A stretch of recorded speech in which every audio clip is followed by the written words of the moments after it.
Hello, Taurus, and welcome to Ula Tea Leaf Readings. My name is Lenor, and tonight I'm going to be reading your tea leaves. So, Taurus, every reading I go ahead, I pull a card as I'm setting up. I'm getting the tea brewed and drink and all that. And I'll pull a card just to kind of get an idea. What is the vibe of this reading? What is that energy that kind of wants to come through to kind of set the tone? So I know you're looking at this card and you're thinking, and if you know anything about the Thoth deck, you know this is the death card. And I know whenever we see this, it's like, okay, what's going on here? Not the one that most people want to see pulled, right? Well, I blame that on movies and, TV shows and books and, just like fiction books, right? And this feeling of the death card really like kind of reminding us of our mortality, but also, yeah, it feels like it could be a bad omen, right? But I am here to tell you, no. This card, I mean, it could be, I guess, but I think so rarely.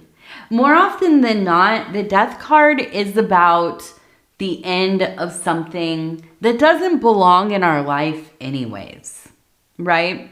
Now, it's not as brutal, although it is still painful, right, as the Tower card, because the Tower card, we know, it's like a disaster in our lives. The Hanged Man, maybe a little less confronting than the death card, but it's a similar card. Although the choice is being made intentionally, right, to end something as the Hanged Man. It is an act of sacrifice, of self-preservation, of refinement and so on. The death card, though, is kind of like that feeling of we know what we need to do and we've gone through probably a big majority of the process, but now it's kind of like we've been hanging on and that thing just needs to be, you see the scythe cut, or is it scythe? Sickle, the sickle, and you just cut it, right? So we're going to see. Does this even have to do with you, though? That's the thing. These cards, sometimes it's like somebody who is part of our lives, somebody who, their energies kind of affect us as well. It could be in the past. It could be in the future. It could be in the now.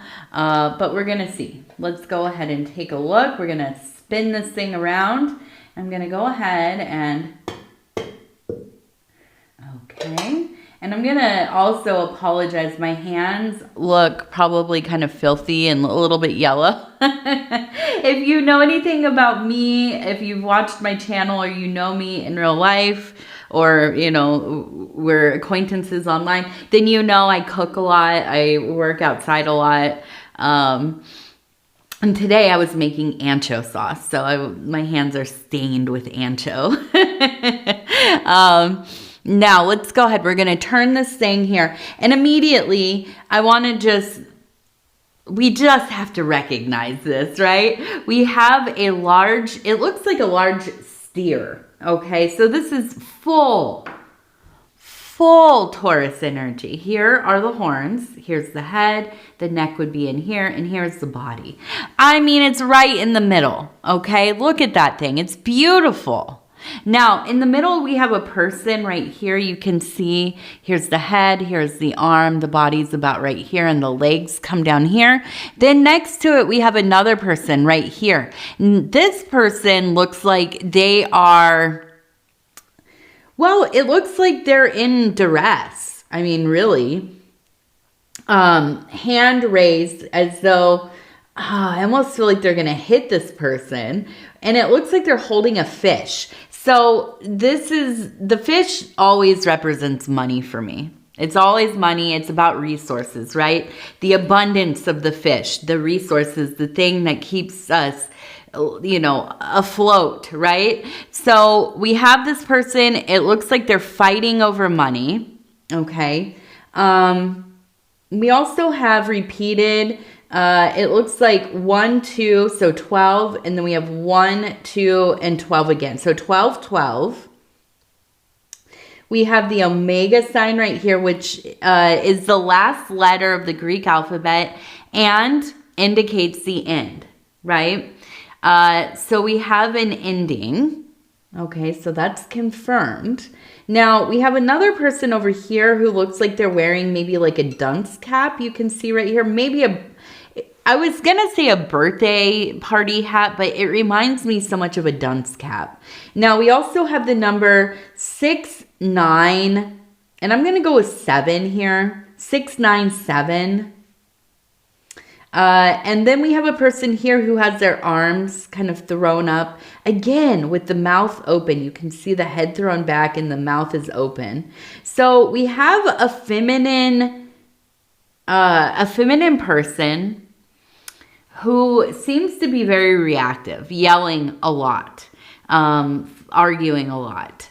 I feel like this is probably a masculine person, and I kind of almost wonder if this is like they're in a relationship. Maybe this is even your parents. I feel like I don't know. I can't shake the feeling that this is like very much about your childhood and your parents, if they maybe got divorced later on. But before that, all of the fighting, the arguing, the manipulation, just constantly back and forth, back and forth, back and forth. And I feel like it's almost like, have you ever had a knot in your muscle that you couldn't get out, or you didn't even realize it was there, like in your shoulder or something? And over time, it just gets more and more knotted. It's just so dense and so hard to, like, you touch it, it hurts, right? It's almost kind of like you're carrying these knots of anxiety, of stress, of, probably a little bit of something akin to PTSD, right? About growing up in an environment where there was so much turmoil, arguing about everything, every little thing. Did you turn off the coffee pot? Did you take the dishes out? Did you pay that bill? Are you cheating on me? All the things. I'm just laughing because it's like I grew up in a similar household, and it's just, it just almost seems absurd at times to think back. But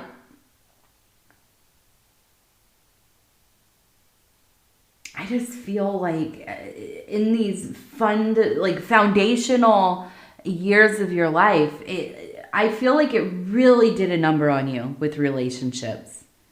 And I'm not going to just blame I'm not the person that's like, oh, it's all our parents' fault. They destroyed our ability to love, to be in relationships. No, that's not the whole picture, right? It's a part of it. It's like at least a few strands of it. But I do feel like at this point in your life, there might be some recognition. You're starting to realize, like, I have played out the same story in at least more than one relationship. Maybe you've been married a couple times, or, you've had some serious relationships, and they seem to they feel similar, right? It's kind of like when you're talking to, like, your best girlfriend or something, and they're like, oh yeah, I just don't get it. It's like every time I start dating somebody and we get serious, it's like I'm dating the same person over and over. Why are they all the same? Well, I mean, are they all the same, or what is the common thread here, right? And I say this without judgment because, listen, I've been there. if you could see well, I'm not going to, it's some of the mistakes that I've made in my life, you would say, yeah, there's definitely a bit of a pattern here, Lenor. Thankfully, my husband, shout out to my husband over at Dove and Serpent Tarot, go check him out. He is the one that helped me break the pattern. But I do, and now I'm looking at this, and right here, look at the face. The eyes, the nose, the mouth. So I feel like there's definitely a proneness to anger. Okay, but I'm talking to I was going to say Cancer person. A Taurus. A Taurus.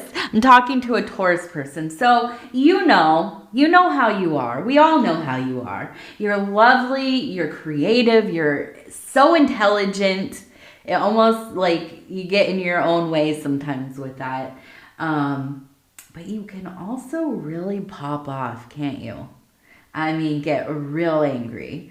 So I feel like, yes, this is a time when you are coming to the realization, for whatever reason, if something happened specifically, or if this is just kind of that you've gotten to that part of your self-healing, of your individuation, of your spiritual alchemies, where you're realizing like this anger zone, really not helpful. Really not helpful. And it's amazing how we can spend a lot of our lives thinking, oh, I'm not really an angry person. And then you start to do the work and you're like, like a little archaeologist, and you're digging away at your histories and your, perception of identity and self and personas and the archetype, and you're in there. And all of a sudden, you hit this like little fissure, right? Which is like a hole that goes into like a cavernous place, right? And you hit this little thing, and all of a sudden it's like the whole thing, it opens up. It's super deep. It's super like the pits of hell are down there, right? And you start to realize, I am pretty, I don't know if I'm allowed to say this. I'm pretty MFing angry here. Sorry, advertisers, if I'm not allowed to say that. Sorry, algorithm, I love you. Please smile upon me. But yeah, I'm pretty angry. And guess what? There's no running away from it. There's no running away from it. You have to face it, or it's just going to start to take control. It starts to drive the whole dang bus. Again, no judgment. This lady knows. I know what's up. I fully understand. Now, I want to turn this thing. It looks like we have a bird flying in. Now, it seems like the arrival of a baby. Now, I don't think this is like a human baby, although maybe you are. Maybe you're having, children or grandchildren, great-grandchildren. Maybe there are kids showing up in the family. But this one, and you can see, here's the bird. Now, we look up here. It looks like a little puppy or a kitty cat or something, right? And we have a person holding it up, kissing, like, my little baby. And looks like we maybe even have a cat down here already. So I wonder if you will, and I know, I can hear you right now saying, I have too many, or nope, not interested, don't want pets, don't want companions, don't want to take care of anything. Well, sometimes you don't get to pick. They choose us, right? I do. I feel like there is a baby on the way, in some capacity, and it's going to show up in your life. And look at that little smiley face. Oh, yes. And I feel like this is going to be that blessing. Have you ever seen those videos like on YouTube where they're like, here's my dad with the cat he never wanted, and it shows them like bringing a kitten in, and the dad's like, no, not in my house. And then it's like fast forward, and the cat's a little older, and the dad's like laying on the couch cuddled up in a blanket with the cat and letting it eat like tuna out of its mouth or some weird thing like that. You know, and it's like they're fully in love. He's like met the love of his life. Yes, sometimes, right? And this is an energy that I'm feeling. So if you already have babies, or you know, you're not interested, I'm sorry to tell you, there's somebody coming into your life that's going to win you over. Okay. Now we also have, it looks like, the name AJ. It could also be Al, or yeah, so AJ, Al, one of those.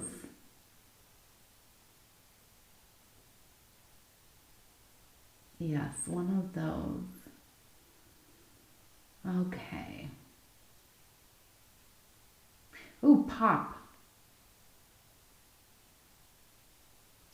This is a weird one.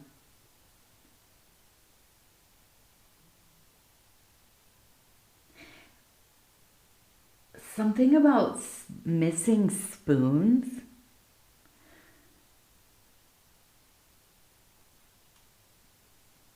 Missing spoons. I don't know. Like, or silverware in general, but it's the emphasis on the spoons. Like, all my spoons are missing.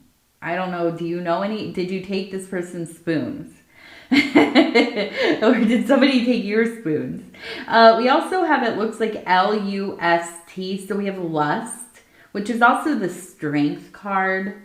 Down here, it says pop, but it also looks like it has a K behind. So it kind of almost reminds me of K-pop. Although, I don't know, my demographic of viewer, I don't know that a lot of you are into K-pop. But if you happen to be that one person that's watching that's like super like all in on it, that's for you. It says I love you. All of K-pop. So let's see. We also have the number 7 repeated. So we have lucky number 7. Lust, strength. And missing spoons. Somebody's missing spoons. But it feels almost like they're gone. Like this is from a long time ago. I feel like it's even like maybe somebody who has passed on. I don't know. Maybe they visit you and show you spoons, or they're like, where did you put my spoons? Maybe you, when they passed, you got like their nice silverware or something like that. I would just let them know. If you know where those spoons are or what happened to them or whatever, maybe even just tell a little fib. Say, hey, you know what? We use them all the time. We use them for fancy stuff. Uncle whoever. Don't worry about your spoons. Okay, so we have, it looks like it says I am 4 or TM4.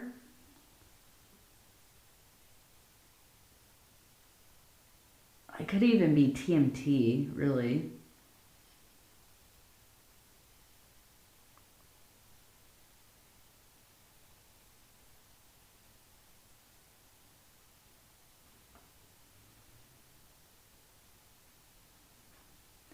It's a set.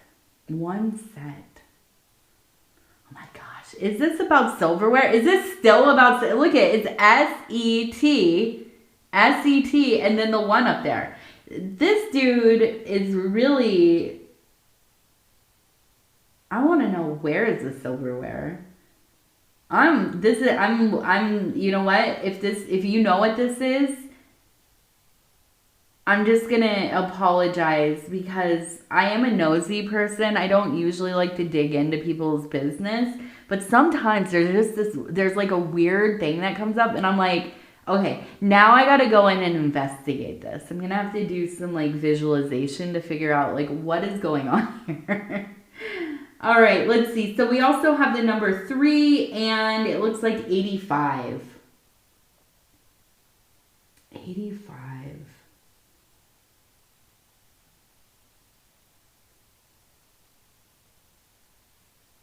Okay.